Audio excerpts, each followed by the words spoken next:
Let's begin with the foundations. Welcome to another lecture. Today we study a contemporary footballer whose career reads like a map of modern mobility and tactical evolution, Sidny Lopes Cabral. Hi, I'm Priyanka. I'm excited and a little curious about how one defender can travel so far so quickly. It sounds like there is a lot to unpack. I am Alexei. Together we shall examine Sidny Cabral as an object lesson in the modern fullback's dual role, defending space with discipline while adding measurable value in attacking phases. Let us proceed. To frame our discussion, Sidny Lopes Cabral is a professional footballer born in the Netherlands in September 2002 to parents from Santiago, Cape Verde, and he represents the Cape Verde national team. He plays primarily as a fullback and, importantly, possesses positional versatility. He operates on either flank according to tactical requirements. By mid-2026, he had been selected for the FIFA World Cup under coach Bubista, which is a significant indicator of international standing. So, I guess we can start by thinking about definitions. A fullback lives on the outside lanes of the defensive line, right? But what exactly changes for them in attacking phases? It's important to understand that the modern fullback is a hinge position. Defensively, they manage width, channel runners toward compact shapes, and support center backs in transition. In attack, they provide width, overload wide zones, and create numerical superiority via overlaps or underlaps. Positional versatility enables coaches to invert them into midfield or to push them high, effectively functioning as auxiliary wingers. Sidney's 2025 to 2026 period in Portugal demonstrated precisely this capacity. His 5 league goals and 2 assists for Estrela da Amadora came from purposeful timing of runs and a license to join the final third. Maybe the best place to begin is by clarifying terms. When you say caps, assists, and hat-trick, can we define those cleanly for everyone? Naturally, a cap is a national team appearance. An assist is the decisive pass or action leading directly to a goal. A hat trick is 3 goals by the same player in a single match. We shall also use transfer fee terminology, such as add-ons, meaning conditional payments triggered by performance or appearances. With the lexicon established, we can proceed efficiently. Now, relevance. Diaspora footballers such as Sidney expand the option set for national teams like Cape Verde. They bring training and tactical literacy acquired in disparate football cultures. In this context, the marginal gain for a smaller federation can be substantial.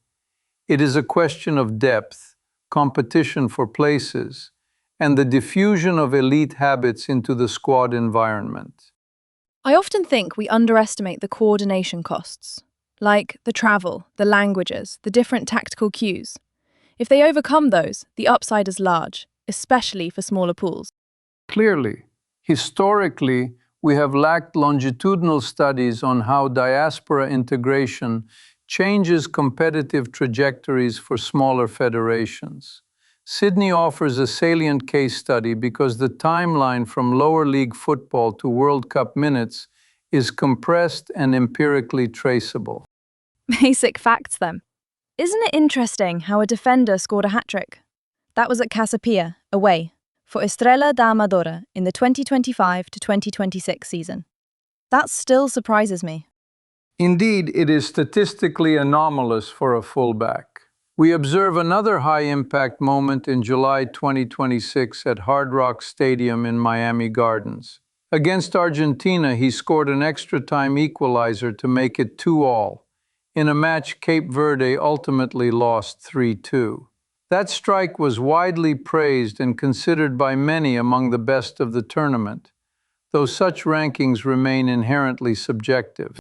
Chronology, briefly but precisely. Youth development in Sweden at Helsingborg. Senior football in Germany with Rot-Weiss Erfurt. from 2021 to 2024, first in the NOFV Oberliga Süd, then the Regionalliga Nordost. A step to Viktoria Köln in the 3 Liga during 2023 to 2025, where he was described as contributing to defensive stability. In summer 2025, he signed a 3-year contract with Estrela da Amadora in Portugal's Primeira Liga, where his attacking metrics accelerated. In December 2025, he transferred to Benfica for a reported €6 million, rising to €8.5 million with add-ons. He debuted in January 2026 with an assist for Vangelis Pavlidis that completed a hat-trick. His first Benfica goal followed later in January 2026 against his former club Estrela. In June 2026, Benfica agreed his transfer to Trabzonspor for a reported €10 million. And the national team thread. First called in 2023. First international goal in May 2025 in Kuala Lumpur against Malaysia. Then a World Cup qualifier goal in October 2025 in Tripoli, Libya. The FIFA Series goal in March 2026 in Auckland. And then the Argentina equaliser in July 2026. 14 caps and 4 goals through 2026, which is a lot for a defender. And for completeness, the club totals listed through the 2026-2027 season are approximately 130 appearances and 12 goals across all competitions. 52-3 at Rot-Weiss Erfurt, 50-3 at Viktoria Köln, 16-5 at Estrela, 12-1 at Benfica, and none yet recorded at Trabzonspor pending debuts. The record also includes some appearances labeled continental, while at Viktoria Köln, we note them as recorded in the source without further inference. Finally, a familial link. His older brother Sidny Lopes Cabral also represents Cape Verde, illustrating a shared pathway of diaspora selection. A brief personal note. My interest in football analytics began with the question of marginal value from non-glamorous positions, fullbacks, holding midfielders. Sidney's arc exemplifies how, under the right tactical conditions, a fullback can behave as a force multiplier, compressing risk defensively while expanding the attacking surface area.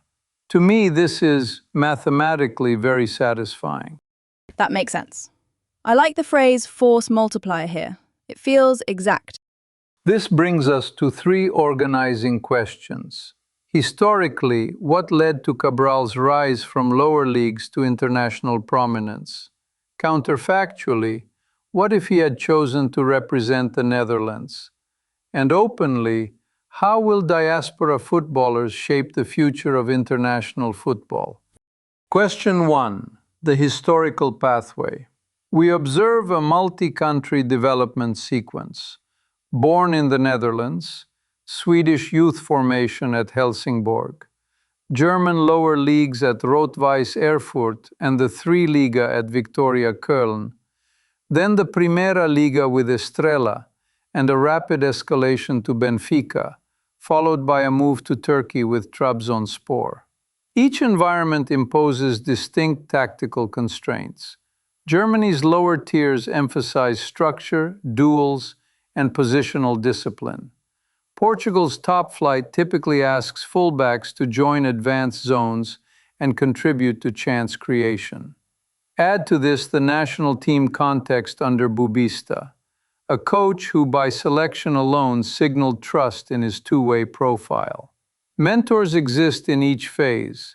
Academy coaches who taught timing and body shape, German managers who drilled compactness, Portuguese staff who licensed forward runs, and the compounding effect is visible in the 2025 to 2026 metrics. 5 league goals and 2 assists at Estrela, an assist within days of joining Benfica, and a first goal by late January. Then, crucially, a World Cup goal heard worldwide. In simpler terms, the right skills were learned in the right order, and then displayed under a brighter light. Building on that, can we maybe now look at tactical systems more closely? Like, how do the specific shapes or instructions change as outputs across those leagues? To elaborate, in Germany's Regionalliga and Tri-Liga, fullbacks often remain conservative. They prioritize defensive reset, delay counters, and funnel play, and that sharpened his positioning and defensive comprehension. At Estrela, the system appears to have used overlapping runs and late box entries. The hat trick at Casapia is consistent with a weak side fullback arriving untracked or set-piece exploitation. At Benfica, even as a rotation option, he demonstrated delivery quality. The assist to Vangelis Pavlidis indicates early synergy with the forward line and comfort in high-pressure execution windows. Thus, his role evolved from stabilizer to activator, while retaining defensive learning from earlier phases. This layered development is exactly what modern recruitment bets on. Question 2. The counterfactual. Suppose he had chosen the Netherlands.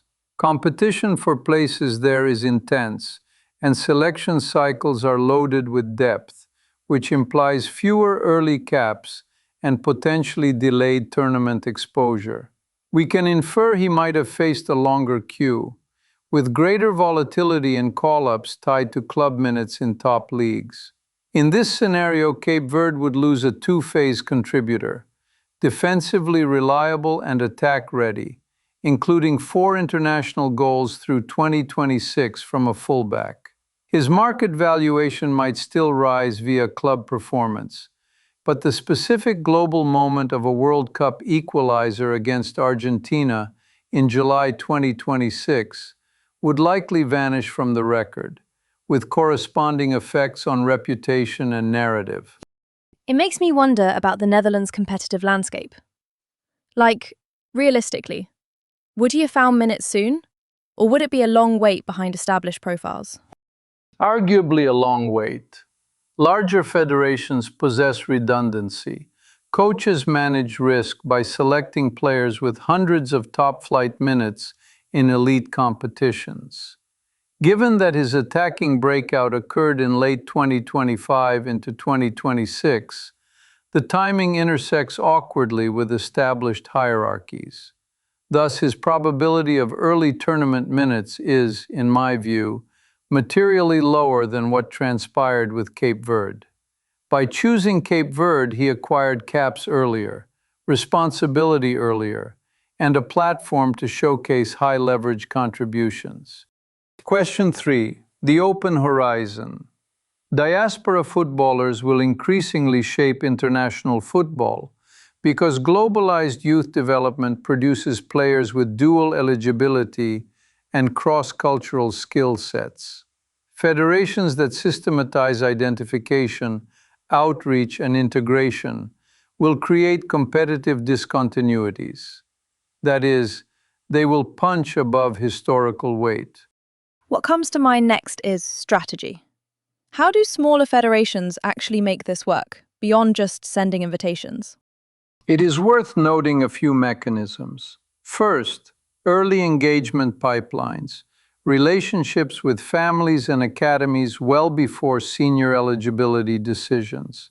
Second, administrative efficiency, passports, clearances, and travel logistics handled with precision.